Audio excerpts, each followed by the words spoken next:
This is day one of the national qualification event for the DARPA Grand Challenge in Fontana, California. This is the Stanford Racing Team's report. We had a slow day. The day was essentially just doing unloading of the car and making sure all the components work.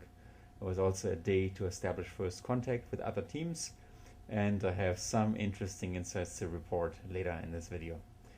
We unloaded, we had our car Stanley, and Igor, the replacement vehicle, stacked in a truck that arrived just shortly after lunch.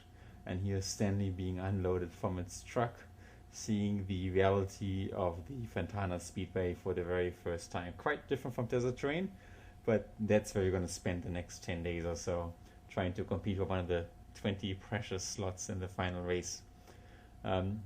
You can see, in addition to unloading, we spent time cleaning the car.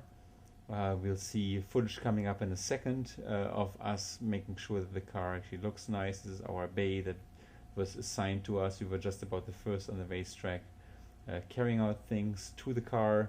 There's a lot of stuff to do, exchanging a battery because we drained our battery before, and so on. And here's the team basically sitting around doing nothing. In terms of cleaning, we have different philosophies. The Stanford team has always been eager to scratch the car and make it look more used. No respect whatsoever for the surface, whereas the Volkswagen people have always been concerned about making sure the car looks just like brand new. So here's Carlo Rommel from Volkswagen cleaning the car and other people. So the first day was also interesting because we're not alone. There's 42 other teams competing with us, and we had a chance to just meet pretty much anybody here. This is Team Seimer, which has a slot right next to us, with a vehicle that's built much more from scratch by themselves. It's not a commercial base. We're looking forward to see how they perform.